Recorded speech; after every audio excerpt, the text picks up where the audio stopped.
Quais os benefícios de incluir o lazer na rotina de estudos? É o que a gente descobre no episódio de hoje.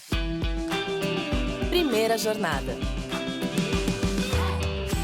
Salve, salve! Eu sou a Zá Coelho e esse é a Primeira Jornada, um programa papo reto feito pela SPM que te ajuda a enfrentar os desafios da vida escolar e a refletir sobre o seu futuro profissional. Eu tô aqui para te acompanhar na descoberta desse universo de possibilidades e caminhos do mercado de trabalho. Melhora na capacidade de concentração, redução do estresse e equilíbrio emocional. São muitos os benefícios de reservar algum tempo na agenda para atividades de lazer, sejam elas hobbies, esportes ou artes. E para falar sobre essas vantagens, eu converso com a Maria Cláudia Tardim Pinheiro, coordenadora do Programa de Intervenção Pedagógica na Aprendizagem da SPM.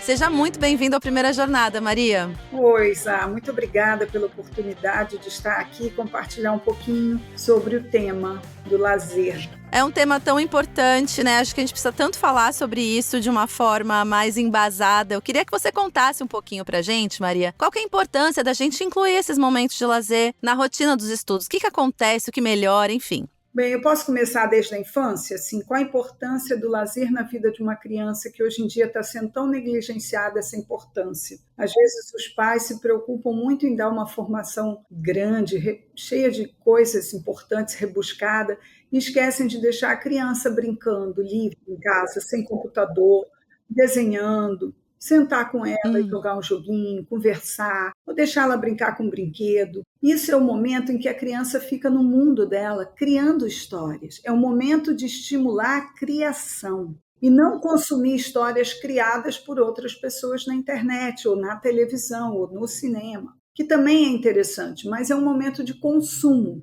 e não de criação e de enriquecimento do mundo mental e dela criar estratégias internas para lidar com as adversidades da vida. Porque o que acontece quando a gente lida com uma situação angustiante ou difícil ou estressante na vida? A gente tem que ter estratégias mentais para lidar com isso e emocionais. E o lazer, desde criancinha, é para a gente poder criar essas estratégias. Por exemplo, quando uma criança pega um brinquedo e começa a brincar, construir uma história, ela vai construir histórias. Quando ela começa a construir histórias, ela está trabalhando expressar suas fantasias, seus temores, suas explicações sobre a vida. Ela está se dando autorrespeito sem perceber, ela está expressando o seu modo de pensar, sua criatividade e vai dar soluções aos problemas que ela vai enfrentar na historinha dela, ou que um amiguinho coloca para ela, entendeu? Ou que ela viu na televisão, ela vai reproduzir aquilo e vai criar o enredo dela e a solução dela.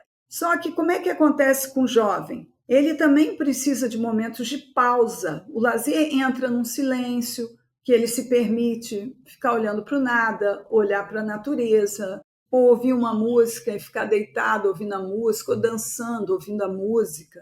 Tem um lazer consigo, né? De você fazer as coisas que te dão engajamento, te dão paixão, te dão sentido à vida, e tem um lazer com o outro, que nem a criança que pode brincar com o outro, e nós podemos também brincar. O jovem pode brincar com um colega, pode conversar, chamar o outro para conversar, para ver um filme, para dialogar, para jogar alguma coisa. Mas, assim, tanto o filme quanto o jogo não são criativos, a menos que você pare no final para elaborar aquilo ali. O que é elaborar? É falar a respeito do que você percebeu, o que mexeu com você, o que você gostou, o que foi leve, o que foi gostoso de ver, que te deu vontade de rir, que te lembrou alguma situação. Esse momento é um momento de criação. É um momento que você está se trabalhando internamente para elaborar aquilo que você viu, que mexeu com você, que te afetou. Que na vida vão ter várias situações que a gente é afetado. Então, o lazer é um momento que a gente está com as defesas arriadas e que a gente é mais suscetível de ser afetado. Então, a gente tem que selecionar bem que tipo de mensagem a gente vai receber no momento de lazer. Porque aquele momento é o que a gente está com menos defesas arriadas e menos defesas para o mundo para selecionar esse conteúdo. A gente é mais refém de ser influenciado, internalizar histórias do outro, explicações do outro e não nossas. Esse é um ponto bem legal, né, Maria, de pensar o quanto o lazer ele pode ser a partir de uma intervenção do outro, né, de uma informação que a gente recebe do outro e o quanto a gente pode criar. A gente fala constantemente aqui no Primeira Jornada sobre autoconhecimento.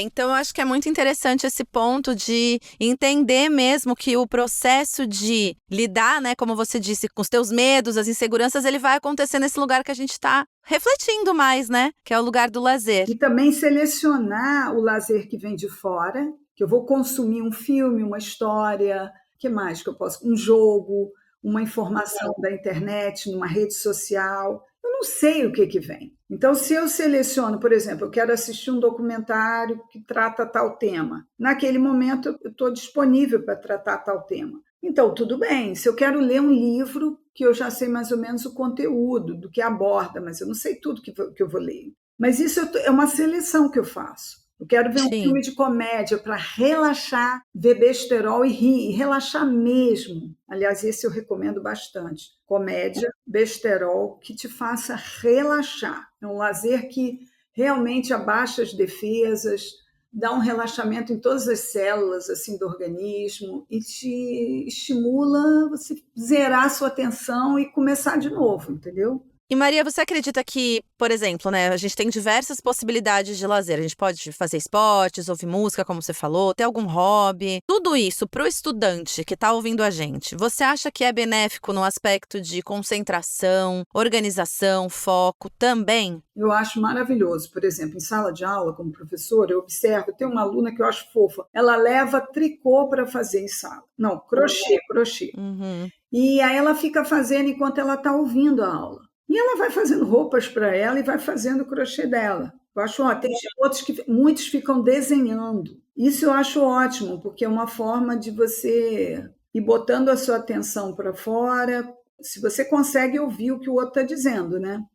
Eu acho ótimo. Agora, se distrair em outro conteúdo, não dá para focar a atenção na aula, né? Não dá. Ficar ouvindo conteúdo, consumindo conteúdo de outra pessoa na internet, aí se me desculpa, eu acho que é impossível você ter concentração direito numa coisa e na outra. E eu observo isso, quando eu estou explicando alguma coisa e os alunos estão olhando para um conteúdo de internet, eles não ouvem o que eu falei. Que é um outro tipo de lazer, como você falou anteriormente, é um lazer que você só recebe a informação do outro, e não dá para também, né? Não é criativo. Você consome, é igual jogo. O jogo, quem faz o jogo, quem cria o jogo é o criador do conteúdo lá do jogo. Por mais que ele te dê autonomia para criar um avatarzinho, um bonequinho, um pedaço da história, mas a história, o final, o fechamento, a resolução dos problemas, quem vai criar é o criador do jogo, não é você. Você está ali como consumidor. Agora, quando você escreve seu blog, o seu texto, quando você escreve sua poesia, você põe seu conteúdo e fala sobre um tema que você quer abordar, ou faz suas fotos, publica.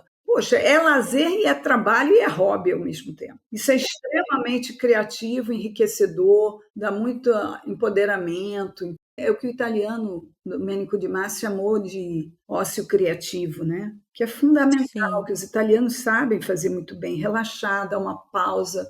Um dia eu estava lendo uma reportagem dizendo que os italianos vivem muito mais, apesar de beberem vinho, comerem massas, aqueles molhos gordurosos, mas eles relaxam e dormem, tiram uma soneca, ouvem música, dançam. Esse tempo de você fazer aquilo que você realmente gosta, com paixão ali, paixão que eu digo assim, com atento, envolvido, trazendo suas... Você gosta de ler, então é lazer para você ler, é lazer para você fazer comida. Então, naquele momento, você se sente em outro mundo. Você se sente presente, né, Maria? Eu acho que isso é muito importante hoje em dia, principalmente que a gente está tão bombardeado de estímulos constantemente. Se sentir presente numa atividade com você mesmo, é uma coisa muito rica. E até pela questão de equilíbrio das emoções, né? Redução do estresse. Como que você acha que isso impacta, por exemplo, no desempenho acadêmico, no desempenho profissional? Esse equilíbrio que a gente consegue nesse momento. Se você não é consumidor da criatividade do outro no lazer, No seu lazer, você cria ideias, você pode pegar um livro para ler, você pode fazer uma jardinagem, se você gostar de jardinagem, se você gostar de trabalhos manuais, pegar o que for para fazer, entendeu? Desenhar, fazer escultura, pintar, seja o que for o seu lazer. Se você gosta de ser músico, você gosta de escrever música, ou gosta de fazer a composição da música, nesse momento você está criando. Quando você está criando, você está trabalhando o que a gente chama de sublimação, que é o maior mecanismo de criatividade e que canaliza todas as emoções dolorosas numa tentativa de se superar e de se sentir melhor. E quando você sublima em criatividade as suas questões, que você nem tem consciência que você está sublimando, porque pode ter certeza, no momento que você pega algo criativo para fazer, que você tem envolvimento, você está elaborando uma série de emoções que você nem tem noção. Isso se dá de forma inconsciente, como no sonho. Então, é super terapêutico um lazer criativo e não um lazer consumista da criatividade do outro. Aí você vai ficando mais forte com as suas emoções, você vai criando uma capacidade de se superar diante dos obstáculos. Uhum. É como a criancinha pequenininha que quando começa a se separar da quem cuida dela, o cuidador, em geral quem ocupa a posição de mãe, começa a pegar o dedinho, põe na boca, pega a chupeta, pega a fraldinha, pega o ursinho. Esse é um objeto que a gente chama de transicional, que vai ajudá-la a entrar numa relação de interdependência com a mãe, não mais de dependência. Sair daquela relação de dependência,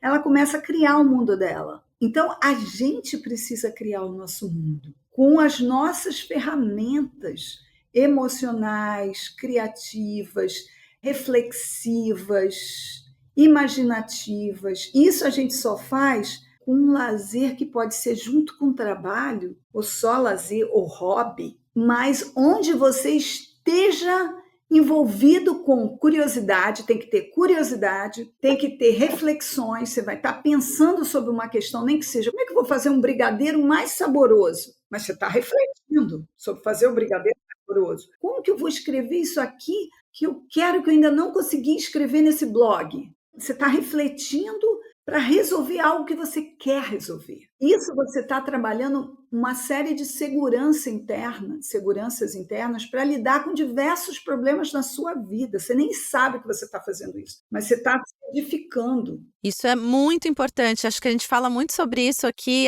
e associa muito com as soft skills, né, Maria? Que são aquelas ferramentas que a gente vai criando e que, como você falou aí, nesse processo de criatividade, de conexão com os nossos desejos, com aquele momento de tranquilidade, a gente consegue desenvolver muito mais, né? Como é que você pode desenvolver essas soft skills? Fazendo uma atividade que para você é recreativa, pode ser dançando, compondo uma música, não como só trabalho, tem que ser um lazer para você. Esse trabalho Sim. tem que ser lazer e hobby. O hobby, qual a diferença do lazer? O lazer você faz quando te dá na telha. Mas o hobby, você tem um compromisso, você gasta um dinheiro toda semana, você vai lá, mexe naquilo, você tem aula particular, você dá curso. E um trabalho deveria ser lazer e hobby. Lógico que há momentos que às vezes fica estressado porque tem que fazer demais, né? Mas quando você está envolvido com a sua curiosidade, com as suas reflexões naquela atividade de trabalho, cara, isso é altamente transformador do seu mundo interno.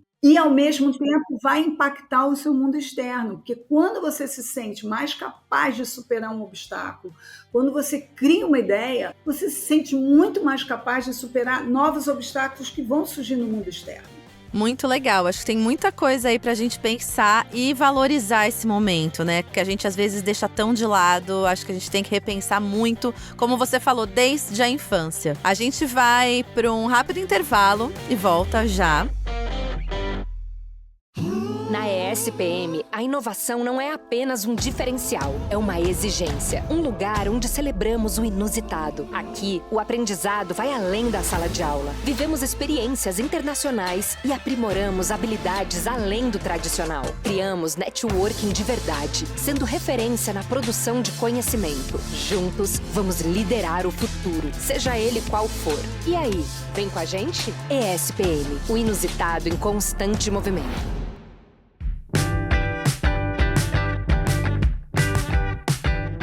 Voltei, comigo a Maria Cláudia Tardim Pinheiro, professora e coordenadora do Programa de Intervenção Pedagógica no Aprendizado da SPM Rio. E a gente continua falando sobre lazer e estudos. Agora, Maria, pensando em momentos, né? Porque a gente sabe que o momento que a galera que tá ouvindo a gente tá passando é um momento muito conturbado, com muita pressão, pouco tempo muitas vezes, né? Para você conseguir conciliar os estudos e, enfim, seus momentos de lazer. Existem alguns momentos específicos do dia, por exemplo, que essas atividades podem ser mais benéficas? Sei lá, depois de uma sessão de estudos, antes de dormir. Tem algum momento que você sugere para quem está ouvindo a gente? Eu acho que antes de dormir é fundamental para você ir entrando naquela higiene do sono, você ir desacelerando. Eu acho fundamental. Você parar umas 2 horas antes de deitar na cama, começar a relaxar com alguma atividade que realmente você goste e que você consiga ir desacelerando e relaxando. Eu, por exemplo, eu uso muito histórias engraçadas, ou música, às vezes dança. Mas não adianta seguir receita de bolo que o outro passou. Medita. Não consigo. Então não consegue, então não é isso. Faz uma coisa que vem de você, vem de dentro, né? Sempre é importante isso. Tem que criar nesse momento. Se você se permitir também só dormir, só relaxar, ouvir uma música olhando para o teto, certamente em algum momento seu pensamento vai te levar para alguma questão que você goste ou que você ainda não aprendeu a lidar. E acho que também em alguns momentos ao longo do dia, Maria, porque assim, a gente sabe que o pessoal tá estudando pra caramba, às vezes fica super desgastado. Será que tem achar uma brechinha ao longo do dia? Você tem que parar, principalmente para tomar alguma coisa. As pessoas no Brasil falam muito parar para tomar café, né? Mas seja a bebida que for, comer alguma coisinha que a gente precisa comer e conversar com alguém que você goste daquela conversa. Uhum. Trazer o tema que você quer abordar. Rir. Rir é sempre muito relaxante. É o primeiro tópico do lazer. Rir. Rir de besterol, rir de algo que você achou curioso. Rir é o mais benéfico para relaxar. Um abraço, uma gargalhada junto, falar besteira. Tem gente que a gente olha e já começa a gargalhar. Eu amo, inclusive, amo esses amigos que eu só de olhar dou risada, gente. Eu adoro, fazem um bem danado. Isso é uma coisa mais benéfica para a nossa saúde. Maravilhoso. E para a gente resolver problemas depois, entendeu? Pra gente estar depois leve para conseguir lidar com as buchas, né, que vão vir. E deixa eu te falar, até que você trouxe um ponto aí do tipo, muita gente, até por conta da nossa sociedade ser uma sociedade muito ligada à produtividade, ligada ao consumo, a gente sente muita culpa de não estar produzindo, ou de estar num momento de lazer ou do ócio criativo. Como que a gente fala para o pessoal que está ouvindo a gente, para a jovem que está ouvindo a gente, não se sentir culpada nesse momento? Porque é uma pressão muito grande, né? Na nossa cultura moderna e contemporânea, existem ideais muito elevados de eficácia, qualidade total, zero defeito. Então, assim, isso são loucuras. Autossuficiência, isso não existe na vida, autossuficiência. Nós somos interdependentes, não somos independentes. Nenhum de nós é. A gente precisa do outro, a gente tem dependência de uma série de coisas, mas a gente pode sair da dependência total e ir para relações de interdependência, principalmente com pessoas que nos equilibram, que nos dão apoio, dão suporte. Então, a nossa cultura nos estimula a estar sempre no pódio, sempre competindo, em desempenho nota 1000. Isso leva ao burnout, isso leva à doença, isso leva ao câncer. Não é por aí. A gente tem que entender a loucura dessa cultura e nos lembrar que, peraí, isso aqui eu dou conta de fazer hoje e quero fazer hoje. Então, eu me comprometi, eu vou entregar, mas isso aqui não dá para eu entregar hoje. Eu tenho que aprender a dar limites, porque a vida tem limites. E a gente vive como se a gente não tivesse, viver sem limites, como dizia aquele slogan da TIM, né? A primeira coisa é entender que a gente está numa cultura de desempenho, de eficácia total, zero defeito. E isso não funciona. A gente tem um cérebro limitado, a gente tem um corpo limitado, a gente tem uma vida que a gente não sabe até quando vai. O nosso funcionamento exige um certo equilíbrio, uma certa homeostase, e a gente entra muito mais em estados de entropia no nosso dia a dia, cheio de exigências de qualidade total, eficiência 1000, que nos levam a desequilíbrio e pouca homeostase, pouco equilíbrio. Então, a gente precisa buscar equilibrar-se com esses momentos de pausa, de ouvir uma música, de mexer seu corpo, de fazer um pequeno alongamento, se você gostar. Tem gente que se equilibra olhando a natureza, brincando com o animal, sentando num jardim, botando o pé na terra ou na rocha, entendeu? Entrando no mar, molhando o rosto, os pulsos, tomando um banho, se for possível. A gente tem que buscar formas de se equilibrar energeticamente, porque a gente é um campo vibracional de energia. Então, a água circula bem a energia. A água do mar é o que mais equilibra a nossa energia. William Reich, que criou a organoterapia, que é toda para mudar a energia que está em entropia pela água do mar. E criou também aparelhos, são as mantas orgânicas, as caixas orgânicas, que a gente se equilibra ao entrar nelas, ao botar a manta sobre o corpo. Mas a gente pode fazer isso como bebendo líquido, relaxando, conversando, tomando sol, deitando num chão de madeira, madeira com sol, campo energético. Várias dicas de possibilidades, porque cada pessoa também, né, Maria, é um universo. Então, cada um vai se identificar com uma forma de fazer isso. Mas eu acho que o mais legal é pensar que tão importante quanto conseguir aquele cargo, conseguir aquela nota, é você conseguir ter tempo para você, né? A gente precisa colocar esse equilíbrio de pressões, assim, porque acho que parece que só o que vale na nossa sociedade são esse tipo de conquista. Acho que é muito importante a gente tirar essa carga de culpa para esses momentos, né? Mas aí, então, a gente tem que ver, no momento atual, o que é mais importante para a minha vida? Eu vou canalizar 3, 4 alvos ou um só? Qual o custo que isso vai me trazer? Como é que está a minha saúde? E repensando se o investimento que você está fazendo, você está canalizando só num alvo, em 3 alvos, na sua vida pessoal, num hobby, ou só no trabalho, só em estudo. E qual o custo disso? Está dormindo bem? Está se alimentando bem? Está com bom humor? Está irritado? Está reclamando da vida? Está só fofocando, que é um sinal de adoecimento, ficar fazendo fofoca? Então, assim, não está bem. Você tem que olhar, fazer um diagnóstico de você. Pela sua, já está dormindo bem, está se alimentando, está relaxando ou só reclama, entendeu? Para isso, a gente precisa se olhar e ter tempo para se olhar, né? E esse tempo, ele tem que ser construído pela gente, né, Maria?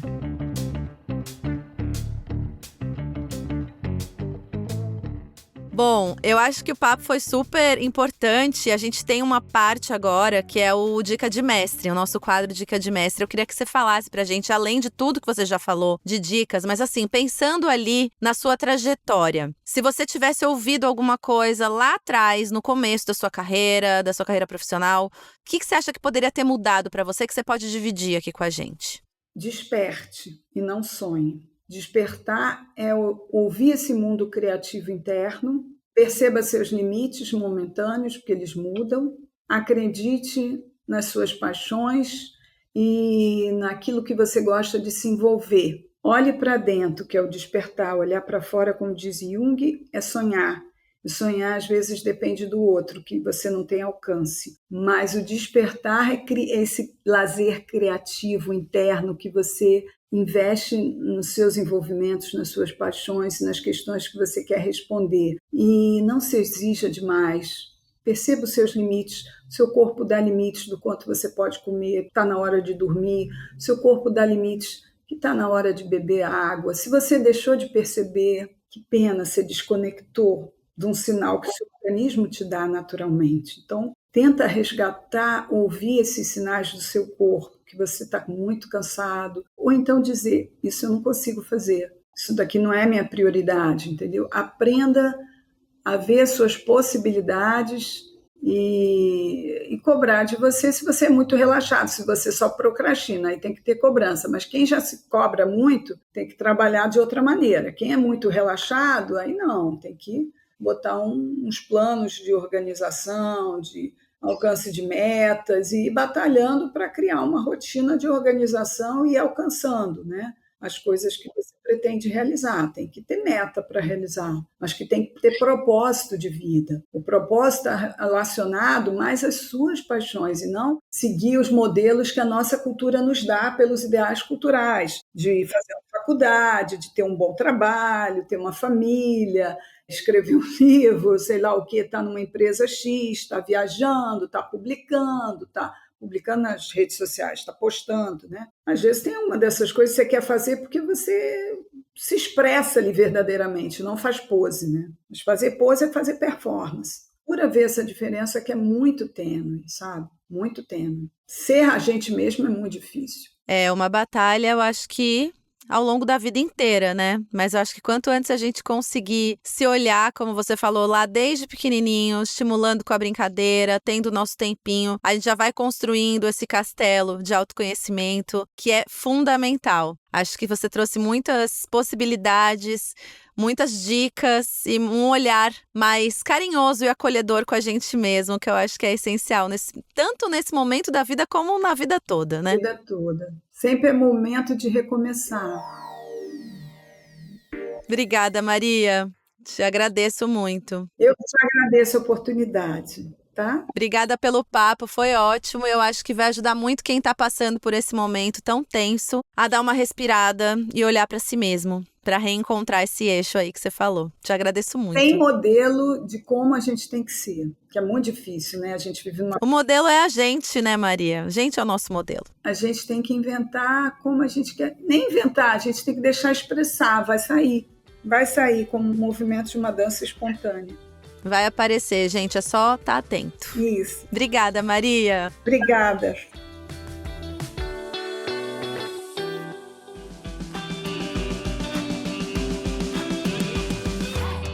E aí, viu como é importante conciliar o lazer com os estudos? Não se esqueça de seguir o Primeira Jornada em sua plataforma de podcasts preferida e avaliar o programa.